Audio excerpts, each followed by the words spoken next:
Բարև ձեզ, սիրելի հայրենակիցներ և մեր ալիքի հարգելի հետևորդներ։ Նախքան այսօրվա հուզիչ պատմությանն անցնելը, խնդրում եմ ձեզ, մեկնաբանություններում գրեք, թե աշխարհի որ ծայրից եք մեզ հետևում։ Մեզ համար շատ կարևոր է զգալ մեր միասնականությունն ու կապը։ Նաև չմոռանաք բաժանորդագրվել ալիքին և սեղմել զանգակի կոճակը, որպեսզի բաց չթողնեք մեր հաջորդ տեսանյութերը։ Ձեր աջակցությունն օգնում է մեզ շարունակել ներկայացնել պատմություններ, որոնք միավորում են մեր սրտերը։ Երևանյան աշունը միշտ յուրահատուկ թախիծ ունի։ Անին նստած էր հիվանդասենյակի պատուհանի մոտ ու նայում էր, թե ինչպես են դեղնած տերևները պարում քամու տակ։ Օդում զգացվում էր հիվանդանոցին բնորոշ հականեխիչների ու թարմության խառնուրդը։ Նրա գրկում քնած էր մի փոքրիկ հրեշտակ, Նարեկը, ով ընդամենը մի քանի ժամ առաջ էր լույս աշխարհ եկել։ Անիի կյանքը վերջին 1 տարում նման էր փոթորկի։ 6 ամիս առաջ նա եւ Արմենը վերջնականապես ստորագրեցին ամուսնալուծության թղթերը։ Նրանց 5 տարվա համատեղ կյանքը քանդվեց այնպես, ինչպես լուցկե տնակը, լի անըմբռնելիությամբ, Արմենի մոր տիկին Նվարդի մշտական միջամտություններով եւ վերջապես այն սառնությամբ, որը պատել էր Արմենին։ Այդ օրը, երբ դատարանից դուրս եկան, Արմենը նույնիսկ հետ չնայեց։ Նա պարզապես նստեց իր մեքենան ու հեռացավ, թողնելով Անիին մենակ, իր դեռևս չբացահայտված գաղտնիքի հետ։ Անին արդեն գիտեր, որ հղի է, բայց հպարտությունը թույլ չտվեց նրան կանգնեցնել մի մարդու, ով այլևս չէր սիրում իրեն։ Հանկարծ հիվանդասենյակի լռությունը խզեց հեռախոսի թրթիռը։ Անին դժվարությամբ մեկնեց ձեռքը։ Էկրանին հայտնվեց մի անուն, որը նա կարծում էր, թե այլևս երբեք չի տեսնի՝ Արմեն։ Նա մի պահ տատանվեց, ապա սեղմեց պատասխանելու կոճակը։ «Ալո, Անի», լսվեց Արմենի ձայնը։ Այն հնչում էր տարօրինակ կերպով ուրախ, նույնիսկ հաղթական։ «Այո, Արմեն, լսում եմ քեզ», հանգիստ պատասխանեց Անին, փորձելով թաքցնել ձայնի դողը։ «Գիտեմ, որ երկար ժամանակ չենք խոսել, ուղղակի ուզում էի քեզ անձամբ ասել։ Ես նորից ամուսնանում եմ։ Հարսանիքս հաջորդ շաբաթօրն է, ուզում էի քեզ էլ հրավիրել։ Ուզում եմ տեսնես, որ ես երջանիկ եմ, ու մեր բաժանումը երկուսիս համար էլ ճիշտ էր։ Մարիամի հետ ամեն ինչ այլ է»։ Անին լսում էր այդ խոսքերը ու զգում, թե ինչպես է սիրտը սեղմվում, բայց ոչ թե ցավից, այլ զարմանքից։ Նա նայեց իր գրկում ննչող փոքրիկին, Արմենի աչքերով ու իր շուրթերով այդ էակին։ «Շնորհավորում եմ, Արմեն», ասաց նա բացարձակ հանգստությամբ, «բայց ես չեմ կարող գալ քո հարսանիքին»։ «Ինչու՞, դեռ չես ներել ինձ։ Պետք չի այդքան ծանր տանել»։ «Ոչ, Արմեն, հարցը դա չէ։ Ես հենց նոր երեխա եմ ունեցել։ Ես հիմա հիվանդանոցում եմ»։ Հեռախոսի մյուս ծայրում լռություն տիրեց, այնքան երկար, որ Անին կարծեց, թե կապն ընդհատվել է։ «Ինչ»։ Վերջապես հազիվ լսելի ձայնով հարցրեց Արմենը։ «Երեխա։ Ումից։ Երբ»։ «Դա արդեն նշանակություն չունի քեզ համար, Արմեն։ Դու քո հարսանիքին պատրաստվիր։ Բարի գիշեր»։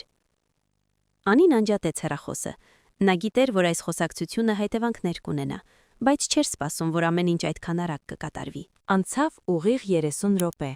Հիվանդանոցի միջանցքում լսվեցին արագ, անկանոն քայլեր։ Դուռը հանկարծակի բացվեց, և ներս ընկավ Արմենը։ Նա շնչահեղձ էր լինում, փողկապը թուլացած էր, աչքերը լայնացած խուճապից ու անորոշությունից։ Նա կանգ առավ դռան մոտ, տեսնելով Անիին, ով կիսապարկած էր մահճակալին, իսկ կողքի օրորոցում պառկած էր սպիտակ բարուրի մեջ փաթաթված փոքրիկը։ «Անի», շշնջաց նա մոտենալով մահճակալին։ «Սա ինչ է նշանակում։ 6 ամիս է անցել մեր բաժանումից։ Սա իմ երեխա՞ն է»։ Անին հոգնած նայեց նրան։ Նա տեսնում էր այն նույն մարդում, ով կես տարի առաջ պնդում էր, որ իրենց ամուսնությունը սխալ էր, իսկ հիմա նա կանգնած էր այստեղ, դողալով։ «Իսկ դու ինչ ես կարծում, Արմեն։ Ես քեզնից հետո ուրիշ մեկին ունեցա հաջորդ օրը։ Ես իմացա հղիությանս մասին այն օրը, երբ մենք վերջին անգամ դատարանում էինք։ Բայց դու այնքան զբաղված էիր քո նոր կյանքով ու մորդ խորհուրդներով, որ նույնիսկ չնկատեցիր իմ վիճակը»։ Արմենը նստեց մոտակա աթոռին, գլուխը բռնեց ձեռքերով։ «Բայց դու պետք է ասեիր, ես իրավունք ունեի իմանալու»։ «Իրավունք»։ Անիի ձայնի մեջ դառնություն հայտնվեց։ «Դու կորցրեցիր քո բոլոր իրավունքները այն օրը, երբ ասացիր, որ ինձ հետ կյանքդ կորցրած ժամանակ է։ Ես որոշեցի, որ այս երեխան պետք է մեծանա սիրո մեջ, այլ ոչ թե մի տանը, որտեղ հայրն ու մայրը իրար չեն հանդուրժում։ Արմենը վեր կացավ ու մոտեցավ օրորոցին։ Նա նայեց փոքրիկ Նարեկին։ Երեխան հանկարծ բացեց աչքերը, մուգ, խորը աչքեր, որոնք հենց Արմենինն էին։ Տղամարդու ձեռքերը սկսեցին դողալ։ Նա հասկացավ, որ իր ամբողջ նոր երջանկությունը, Մարիամը, սպասվող հարսանիքը, այդ ամենը վայրկյանապես դարձան դատարկ ու անիմաստ։ Ես չեմ կարող թողնել ձեզ այստեղ, ասաց նա, շրջվելով դեպի Անին։ Ես կչեղարկեմ հարսանիքը, ես կխոսեմ Մարիամի հետ։ Ես սխալվել եմ, Անի, սա իմ որդին է։ Անին թեթև ժպտաց, բայց դա տխուր ժպիտ էր։ Արմեն, դու չես հասկանում, դու չես կարող ուղակի չեղարկել մարդկանց կյանքը, երբ քեզ հարմար է։ Դու գնում ես հարսանիքի, որովհետև դա այն է, ինչ դու ընտրել ես, իսկ ես ու Նարեկը, մենք մեր ճանապարհն ունենք։ Դու ինձ չես ներում, հարցրեց նա հուսահատությամբ։ Ներելը մեկ այլ հարց է, բայց վստահելն ու նորից սկսելը նրիվ ուրիշ։ Դու եկար այստեղ, որովհետև խուճապի մատնվեցիր, այլ ոչ թե որովհետև հանկարծ սկսեցիր ինձ սիրել։ Արմենը մնաց հիվանդասենյակում ամբողջ գիշեր։ Նա չէր հեռանում, թեև Անին այլևս չէր խոսում նրա հետ։ Նա նայում էր, թե ինչպես է Անին խնամում երեխային, ինչպես է նա ուժեղ ու ինքնավստահ դարձել այս ամիսների ընթացքում։ Նա տեսավ մի կնոջ, ում ինքը չէր գնահատել, և մի որդու, ում գոյության մասին նույնիսկ չէր կասկածում։ Հաջորդ առավոտյան, երբ արևի առաջին ճառագայթները ներխուժեցին սենյակ, Արմենը դուրս եկավ հիվանդանոցից։ Նա գիտել, որ իր կյանքը երբեք առաջվանը չի լինի։ Նա զանգեց Մարիամին և չեղարկեց ամեն ինչ։ Ոչ թե որովհետև Անին խոստացել էր վերադառնալ նրան, այլ որովհետև նա վերջապես հասկացավ, իսկական պատասխանատվությունը սկսվում է այնտեղ, որտեղ վերջանում է եսասիրությունը։ Անին, տեսնելով նրա հեռանալը պատուհանից, խորը շունչ քաշեց։ Նա գիտեր, որ առջևում դժվարին ճանապարհ կա, հնարավոր դատեր, ալիմենտներ, Արմենի ընտանիքի միջամտություններ,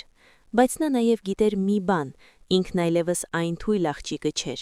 նա մայր էր և իր գրկում իր ապագան էր։ 10 րոպե անց բուժքույրը ներս մտավ։ Ձեր ամուսինը շատ անհանգիստ էր տեսքից, ասաց նա ժպտալով։ Անին նայեց իր որդուն ու հանգիստ պատասխանեց. Նա ուղղակի վերջապես արթնացավ երկար քնից, բայց մենք արդեն սովորել ենք առանց նրա արթնանալ։ Այս պատմությունը դաս էր բոլորի համար, այն մասին, որ կյանքում ամեն ինչ իր ժամանակն ունի, և երբեմն ամենամեծ թավից ծնվում է ամենամեծ ուժը։ Անին ու Նարեկը սկսեցին իրենց նոր կյանքը, լի հույսով, իսկ Արմենը դեռ երկար պետք է սովորեր, թե ինչպես դառնալ այն մարդը, ում իր որդին մի օր կցանկանա կոչել հայր։